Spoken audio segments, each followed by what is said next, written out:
Good morning to you. Good morning to you. Good morning, how are you?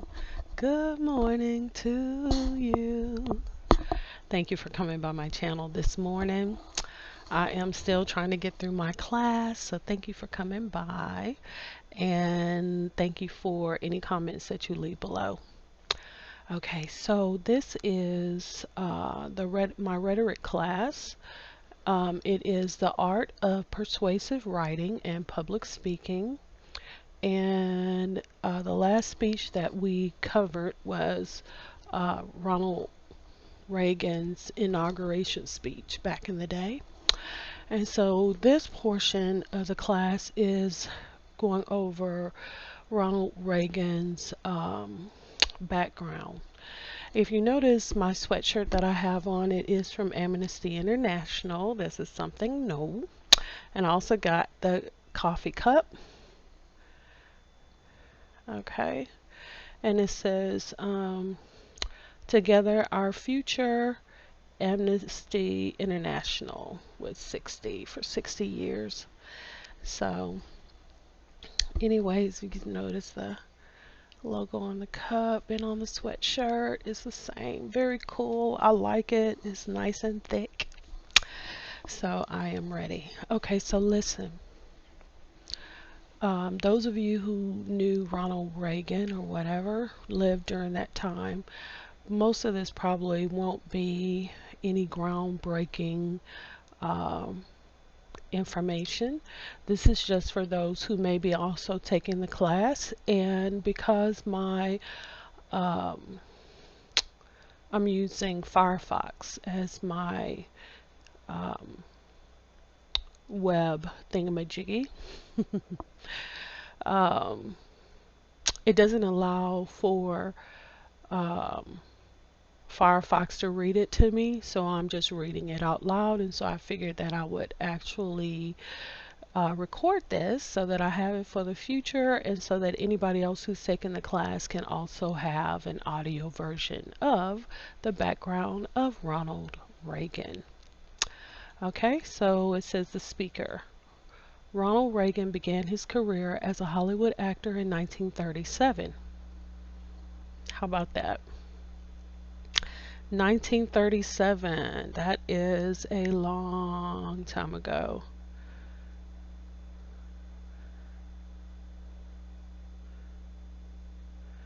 I'm gonna have to respond to this one. This is a message. Patricia. It reminds me of a TikTok about raising your boys. Well, you didn't raise them like this, and who did, Patricia? Okay. Yes.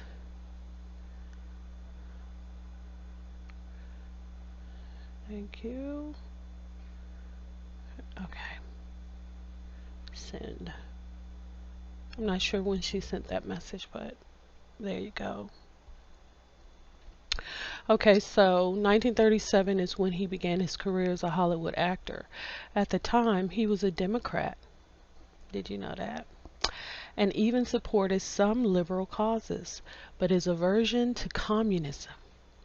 He was involved in attempts to root out communism in the film industry. Remember the Red Scare? Okay, his first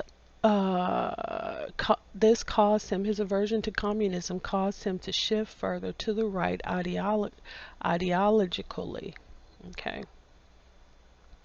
His first leadership role was as president of the Screen Actors Guild. I did not know that, did you? He would serve 7 terms in this office between 1947 and 1959. In 1954, Reagan became a spokesperson for General Electric. He hosted General Electric Theater, a television show which featured literary adaptations with characters portrayed by leading stars of the era. During this time, Reagan traveled around the country making thousands of speeches to GE workers. When on tour, he might give up to 14 talks in a single day. That's a lot. Reagan had found the perfect training ground in oratory. It was during these tours that he learned how to tell stories, use humor, and establish common ground with his audience. He would use these same techniques on the campaign trail, in the California governor's mansion, and finally in the White House. Reagan's time at GE also solidified his new identity as a conservative and a Republican. In conversation with GE executives, he came to understand the challenges businesses face, particularly in their dealings with labor and government. Okay, for those of you who may not remember, Reagan bust the Air Traffic Controllers Union. They went on strike, and he busted that strike, honey. I remember that. Uh, let's see. By the end of his time at GE, he was an accomplished speaker with a consistent message that reduced regulation was in the best interests of both corporations and the American people. Reagan's political career began when California elected him governor in 1967. 54 years ago. He ran on promises to shrink government, dismantle the welfare state, which you know he's the one who came up with the welfare queen, okay, and control anti-war and anti-government protests. Reagan was re-elected in 1970 and served a second term. After leaving office in 1974, he continued to write and give speeches on current events. Gerald Ford narrowly defeated Reagan in the race for the presidential nomination in 1976. This loss did not deter him. 3 years later, Reagan announced that he would run again. This time, his experience, charisma, and gift for language earned Reagan his party's nomination and a chance at the presidency. The speech. In his speech at the 1980 Republican National Convention in Detroit, Reagan did not shy away from addressing the country's challenges. What I thought was just so weird was the audience, when they agreed with him, instead of clapping, they were blowing horns. It's crazy. I was just like, oh my God. And they also showed audience members with whistles in their mouth. Oh, this is a crazy world. Okay, so anyway, uh, Reagan did not shy away from addressing the country's challenges. In the late 1970s, Americans were contending with high gas prices, stagflation, that's high inflation plus high unemployment rates, and slow economic growth. Anxiety from heightening Cold War tensions and trouble in the Middle East. Yes, boys and girls, this was during the time that America was not buddies with Russia. Russia was the enemy. Not under Trump, who is also a Republican, but under Reagan they was. If you remember, Russia had a wall. And Reagan famously said, Mr. Gorbachev, tear down that wall. And then here we are in our time with a Republican president said, we're going to build a wall. Actually doing what Russia had already done and in which a Republican president had disagreed with. Like I say, it's a crazy world. Meanwhile, the Iranian Revolution had occurred a year before, with the new regime showing increasing hostility towards the West.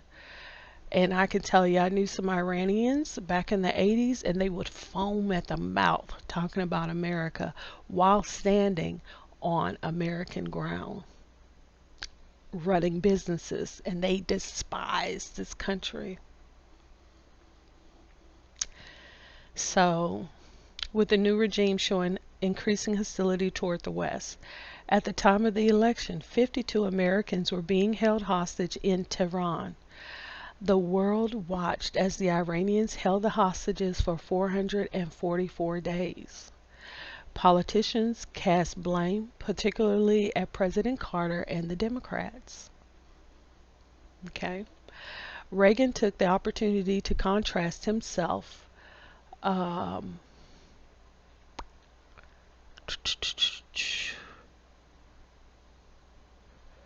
uh-huh.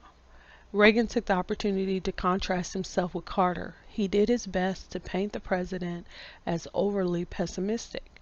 In July of 1979, Carter made what came to be known as the malaise speech on national television. He never used the word malaise, but did acknowledge America's crisis of confidence. Carter went on to declare that sacrifices must be made to set the country on the right course. Initially, the public responded positively. Conservative pundits, however, accused him of blaming Americans for causing their own problems. The president's approval ratings began to slide. Challenges at home plus setbacks in foreign relations, including the Soviet invasion of Afghanistan. Boom, there it is again. These are recurring themes, recurring. It just never seems to stop. It's constant. It is constant, and it's very tiring. It's very tiring. It's disturbing, and you wouldn't think that there would be any mention of Afghanistan in the background of Ronald Reagan, but there it is. And Afghanistan haunts us still. So he says,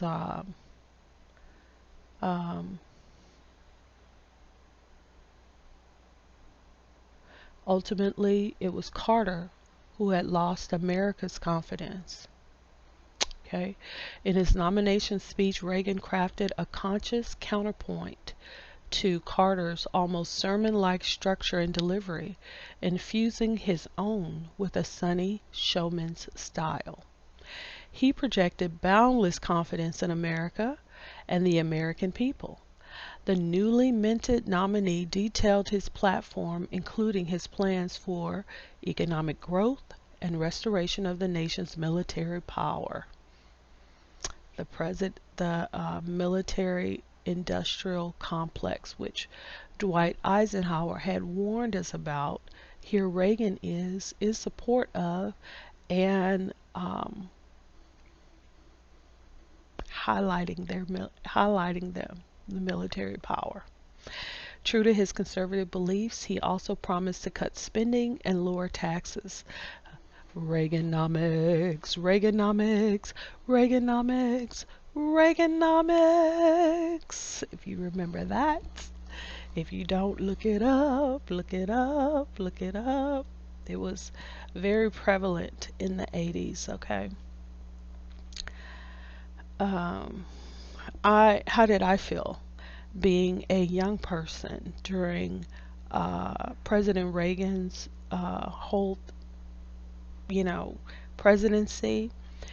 I did not take the, how can I say? I wasn't negative about Reagan, and this is why. I got my first apartment, and I paid $350 a month in rent. This was for a one-bedroom apartment with a balcony, a microwave. I had a kitchen window that looked out onto my balcony. I had a separate dining room area in my apartment, walk-in closet, which was very long, very deep, walk-in closet,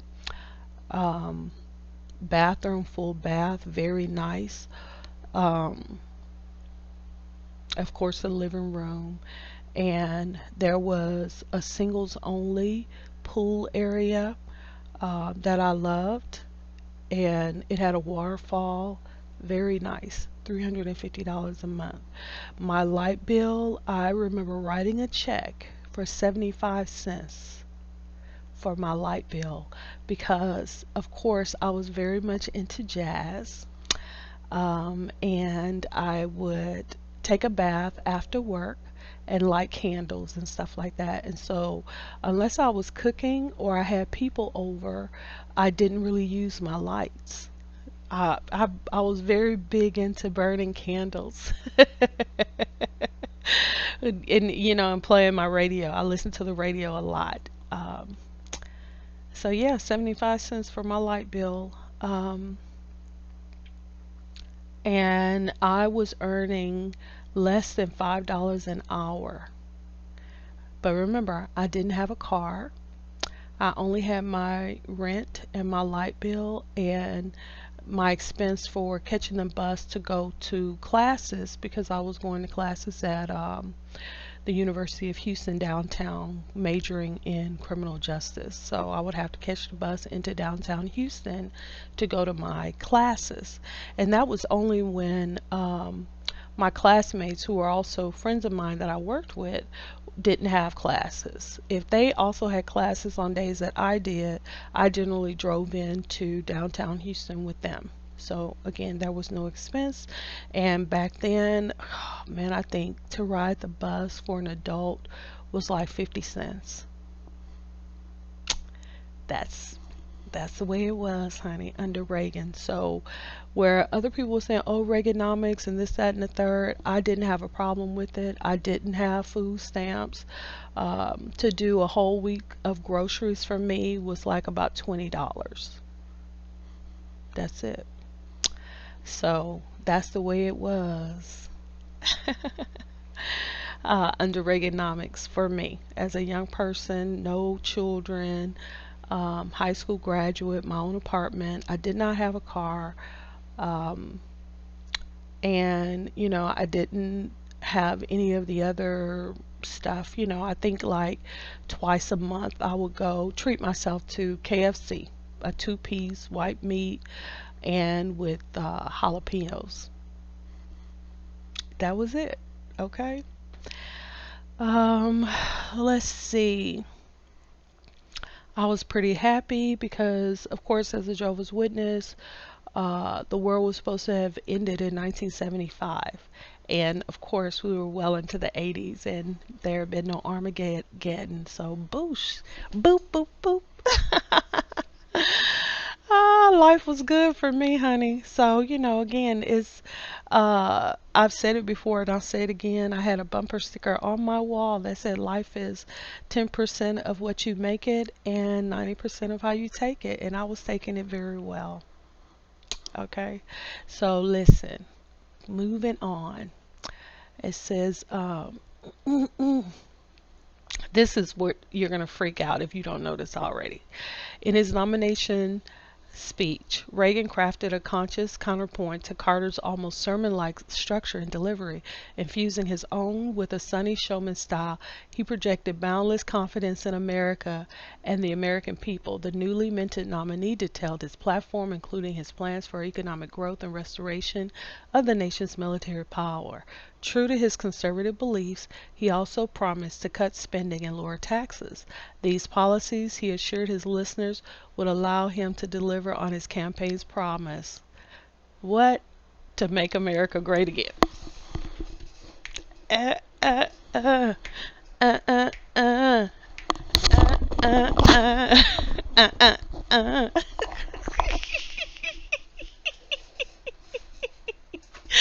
That's right, honey. Did you think that the Trump administration came up with that on his own? No, he pulled that from Ronald Reagan's inauguration speech. Make America great again. Yes, honey, that's right. So listen, he says, um, to make America great again. The man who will be called the great communicator knew his audience, not just the one in the convention hall, but those sitting at home. Reagan's ability to connect with groups and individuals in person and on television earned their trust. His confidence convinced them to believe in a brighter future. Reagan proclaimed his faith in America, and Americans put their faith in him. On January 20th, 1981, Reagan was sworn in as the 40th President of the United States. There you have it, you guys. Let me know your comments and thoughts and everything. The next is the lecture, Ronald Reagan, Part 1 and Part 2. And this is by Professor Engel, and so that's what I'm going to check out now. Talk to y'all later. Thank you so much for helping me through this class. I tell you, it's something. It's something, honey. All right. Thank you so much for watching this video. Please like this video, share this video, and comment below. Did you know that Trump, his whole campaign was based on a slogan from the inauguration speech of Ronald Reagan? Did you know that Make America Great Again was from the Ronald Reagan speech? Trump did not come up with that. Trump came up with "You're fired."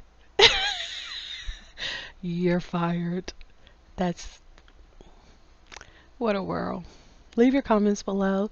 If you haven't subscribed to this channel, please subscribe to this channel. It helps me to be able to grow, and I am really trying to do that with my YouTube channel. I also have a podcast. You can find me on Spotify, Apple, and about 7 different platforms. Let me see, what does this say? I'm not sure. Let me go to my dash. Oh, it says I can't do that. Hold on. It says I cannot do that right now. I'm still processing my podcast for today. It's called Highlights. So if you get a chance, check that out. The name of my podcast is Miss Coletha's Blog. The same way my blog is of that name, Miss Coletha's Blog, on WordPress.